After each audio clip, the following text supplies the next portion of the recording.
तो movie start होती है एक एक्टर को दिखाते हुए जो अपने डायलॉग्स की प्रैक्टिस कर रहा है। मूवी में वो एक प्रीस्ट है और उसे किसी बच्चे का एक्सोर्सिज्म करना है। स्क्रिप्ट में कुछ होली वर्ड्स थी जिसे वो पढ़ रहा था और ये पढ़ते हुए हम देखते हैं कि एकदम से इस सेट की लाइट्स फ्लिकर करने लगी। जिस कमरे में वो खड़ा था वो कमरा तेजी से हिलने लगा और एकदम से किसी ना दिखने वाली चीज ने उस एक्टर के ऊपर हमला करके उसे मार डाला। सीन यहीं से कट होता है और हमें ली और एंथनी को दिखाया जाता है। एंथनी एक ड्रग एडिक्ट है, इसी वजह से उसका और उसकी बेटी का रिलेशन बहुत खराब है। उसकी बेटी उसे डैड तक नहीं कहकर बुलाती और ये सब तब से है जब से एंथनी की वाइफ की डेथ हुई है। अपनी वाइफ वाले हादसे से पहले एंथनी एक एक्टर हुआ करता था, लेकिन उस हादसे के बाद वो नशे की लत में लग गया और उसने सारा काम छोड़ दिया। अब तकरीबन 2 साल रिहैबिलिटेशन सेंटर में रहने के बाद एंथनी काफी हद तक स्टेबल हो चुका था, इसीलिए उसे दोबारा मूवीज में रोल मिलना शुरू हो गए थे और अब उसे रोल दिया गया था उसी एक्टर का जिस एक्टर को हमने मूवी में मरते देखा है। ये रोल मिलने के बाद एंथनी बहुत खुश था। वो चर्च में जाता है और कन्फेस करता है उसने अपनी लाइफ में बहुत सारी गड़बड़ियां करती थी। अपनी वाइफ के मरने के बाद उसने अपनी फैमिली खराब कर दी, नशे में बढ़कर अपनी बेटी से वो दूर हो गया, लेकिन अब वो सब ठीक करना चाहता था। वो पहले की तरह काम करके अपनी बेटी के करीब आना चाहता था और साथ ही अपनी वाइफ की सोल को सुकून देना चाहता था। एंथनी अब घर आता है जहाँ वो और ली काम के बारे में बात करते हैं। ली के पास भी कोई जॉब नहीं थी, इसलिए वो अपने डैड की नहीं एंथनी की पर्सनल असिस्टेंट बन गई। फिर अब शूटिंग स्टार्ट हो जाती है। ली शूटिंग पे अपने डैड के साथ आया करती थी, जहाँ उसे मूवी की लीड कैरेक्टर ब्लेक भी मिली जिसके साथ उसकी अच्छी खासी दोस्ती हो गई। ब्लेक उसे ये पूरा सेट दिखाती है और ये लोग जब एक जगह से गुजरते हैं जहाँ 2 रोबोट छुके हुए थे तो ली को देखते ही एक रोबोट अजीब तरह से स्पार्क करने लगा। खैर शूटिंग अब शुरू हो जाती है और एंथनी शूटिंग से पहले शूटिंग सेट पर मौजूद प्रीस्ट से अपने कैरेक्टर के बारे में कुछ बातें करता है। ये लोग जब बाइबल की कुछ वर्स के बारे में बातें कर रहे थे तो हमने नोटिस किया कि एंथनी की नाक से खून आने लगा, लेकिन एंथनी ने इस बात को नजरअंदाज कर दिया कि समझते हुए कि ये उसकी मेडिसिन का साइड इफेक्ट हो सकता है। आज की सीन्स काफी अच्छे से कवर हो जाती है, जिसके बाद ली और एंथनी अपने घर आ जाते हैं। आधी रात में ली जब अपना फोन यूज कर रही थी तो तब उसे अपने लॉन्च में से अजीब किसी चीज के खड़कने की आवाज आई और जब चेक करने गई तो दूसरे कमरे का दरवाजा लॉक था। तभी उसके किचन का नल किसी ने ऑन कर दिया। जैसे ही उसने किचन में जाकर नल बंद किया तो उसे लॉक खुलने की आवाज आई। वो दरवाजा खुल चुका था जो पहले लॉक था और अंदर कोई भी नहीं था। वो इन सब चीजों को इग्नोर करके अपने रूम में जाने ही वाली थी, लेकिन तभी उसे एंथनी यानी उसके डैड कॉरिडोर में खड़े दिखाई दिए। ली उसके पास गई, वो कुछ बड़बड़ा रहा था। ली उसे पकड़ के झंझोड़ देती है जिसकी वजह से एक मिनट के लिए एंथनी घबरा जाता है, लेकिन फिर उसे लगा कि शायद वो नींद में चल रहा था। अगले दिन एंथनी जब शूटिंग के लिए जाता है और डायलॉग प्रैक्टिस कर रहा होता है तब वो ये सब अच्छे से नहीं कर पा रहा था। डायरेक्टर भी अब गुस्सा हो गए थे। डायरेक्टर उससे कहते हैं तुम अपनी जिंदगी में होने वाली हर बुरी चीज को याद करो, शायद फिर तुम अपनी दुखिया एक्सप्रेशन अच्छे से दे पाओगे। और यहाँ पर हमें उसके बचपन का एक फ्लैशबैक दिखाया जाता है जब वो कॉन्वेंट में रहा करता था और फादर वहाँ के बच्चों को अब्यूज करते थे। खैर एंथनी दोबारा अपने डायलॉग्स की प्रैक्टिस शुरू कर देता है। इस मरतबा जैसे ही उसने ये डायलॉग्स वाले पेपर्स खोले तो उसके अंदर कुछ ना कुछ लिखा हुआ था। अंदर डीमन की ड्राइंग्स बनी हुई थी और लिखा हुआ था एंथनी इस मरतबा तुम्हें मुझसे कोई नहीं बचा सकता। वही डायलॉग्स वाले पेपर रखकर अपनी ड्रॉ खोलता है कोई चीज लेने के लिए, तो ड्रॉ में उसे एक क्रूसीफिक्स दिखता है। क्रूसीफिक्स को दिखाते ही एकदम से फ्लैशबैक में उसके बचपन की जिंदगी भी दिखाई जाती है, जहाँ पर ऐसा ही क्रूसीफिक्स पहले उसके पास हुआ करता था। अब थोड़ी देर में ली यहाँ पर आती है और उससे पूछती है कि आपको प्रॉब्लम कहाँ पर आ रही है, आप डायलॉग क्यों नहीं डिलीवर कर पा रहे। तब एंथनी कहता है कि मैं बाइबल की होली वर्स को एज डायलॉग डिलीवर नहीं कर पा रहा। जवाब में वो कहती है ऐसा इसलिए है कि आपका गॉड के ऊपर बिलीव थोड़ा कम है, आप गॉड पे बिलीव करें और अपने पे भी, ये काम आपको आसान लगेगा। ये सुनकर वो उठता है, उठते ही उसे चक्कर आने लगे थे। वो ली से कहता है मुझे अपने रूम में जाकर आराम करना चाहिए। ली के हामी से लाने पर वो यहाँ से चला तो गया, लेकिन अपने रूम में नहीं बल्कि बेसमेंट में। ये बात ली को भी अजीब लगी। ली ने उसका पीछा किया। बेसमेंट के वॉशरूम से कुछ आवाजें आ रही थी। चुपके से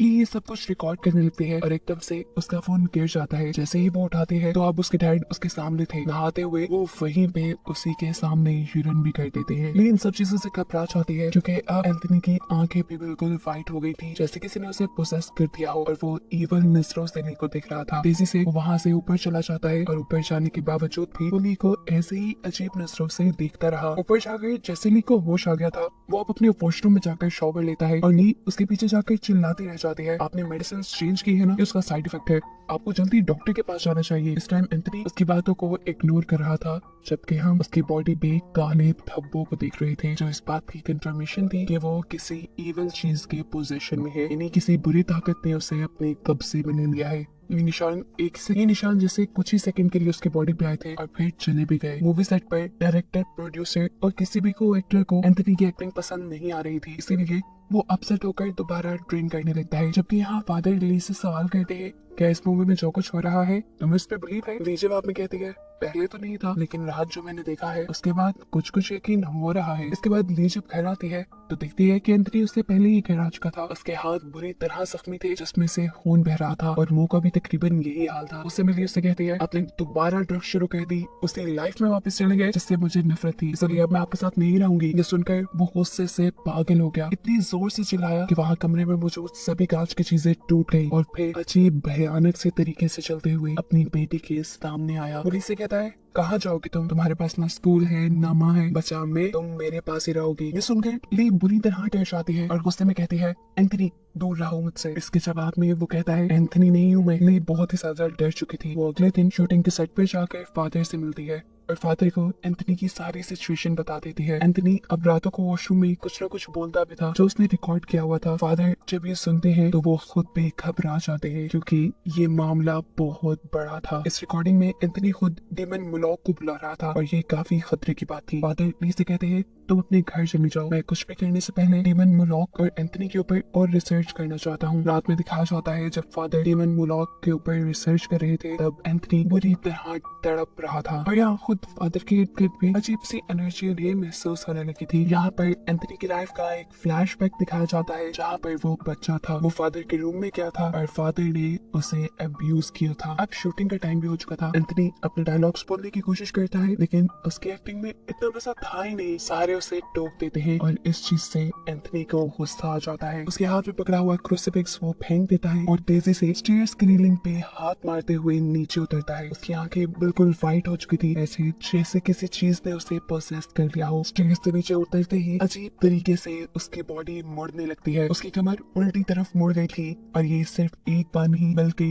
कई बार हुआ था। जिसके बाद ली जब उसे रोकने की कोशिश करती है, ये कहते हुए कि एंथनी रुक जाओ, तो वो इस बार भी यही जवाब देता है, एंथनी नहीं हूँ मैं। जिसके बाद वो बार बार अपना सर टेबल से मारने लगा। ये सारा तमाशा देखकर डायरेक्टर एंथनी को किसी और एक्टर से रिप्लेस कर देता है और जब वो वाला एक्टर अपने डायलॉग्स रिहर्सल कर रहा था तो एंथनी ने आकर उसकी आंखों में कांच डाल के उसे मार डाला। उसकी इस हरकत की वजह से अब इस मूवी की शूटिंग बंद कर दी गई थी, जिसकी वजह से मूवी की मेन कैरेक्टर भी बहुत परेशान थी। वो परेशान थी इसलिए ली उसे अपने घर ही ले आई जहाँ दोबारा एंथनी ने इन दोनों के ऊपर हमला कर दिया। ये दोनों उससे परेशान हो जाती है और उसे वहाँ से जाने को कहती है, जो सुनकर एंथनी विंडो से जंप कर देता है। लेकिन हैरानी की बात थी वो विंडो से नीचे नहीं गिरा बल्कि कहीं गायब हो गया। डायरेक्टर ये दोनों जो आती है फादर के पास, उन्हें ये सारी बात बताती है जिसके जवाब में फादर उन्हें बताते हैं कि तुम्हारे डैड को डेमन मुलॉक ने पोसेस किया हुआ है और अब वो वहीं मिलेंगे जहाँ से पोसेशन शुरू हुआ था, यानी शूटिंग के सेट पर। अगली जब मूवी सेट पे आई तो उसे सामने एक रूम के अंदर बाइबल गिरी हुई नजर आई। वो जैसे ही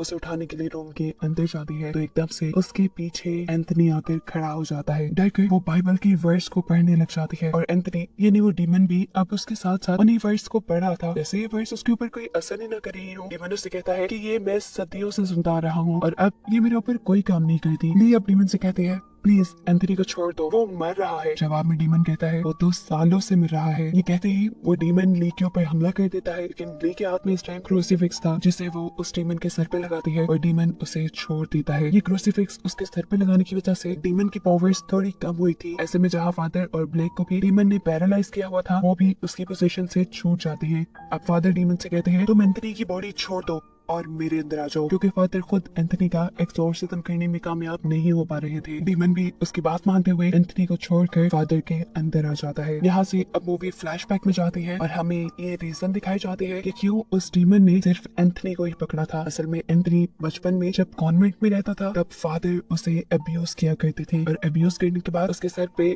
उल्टा क्रूसीफिक्स बना देते थे, यानी वहाँ पर गॉड को माना नहीं चाहता था, वहाँ पर डीमन की वर्शिप होती थी। डीमन की यानी एंथनी शैतान की पूजा की जाती थी। ये ट्रॉमा बचपन से अब तक एंथनी के दिमाग में था और यही उसकी कमजोरी बनी, जिसकी वजह से डीमन ने उसको पोजेस कर लिया। सीन दोबारा प्रेजेंट में शिफ्ट होते हैं, जहाँ अब फादर की बॉडी में वो डीमन है। फादर को बचाने के लिए एंथनी यहाँ होली क्रॉसिफिक्स उठाता है और बाइबल की वर्स पढ़ना शुरू कर देता है। अब उसकी वर्स डीमन के ऊपर असर दिखा रही थी, क्योंकि वो बचपन वाले अपने ट्रॉमा से अब निकल चुका था और गॉड के ऊपर बिलीव रखते हुए ये वर्स पढ़ रहा था, और ऐसे वो डीमन कमजोर होकर फादर को छोड़ देता है। कहानी के आखिरी सीन में हमें एंथनी और नी को दिखाया जाता है, जो अब अपनी लाइफ नॉर्मल गुजार रहे थे। एंथनी रोज चर्च जाने लगा था, जबकि नी अपने साथ हुए इस सारे वाकये की स्टोरी लिख रही थी और इसके ऊपर वो एक फिल्म बनाना चाहती थी, जिसे दिखाते हुए ये कहानी यहाँ खत्म हो जाती है।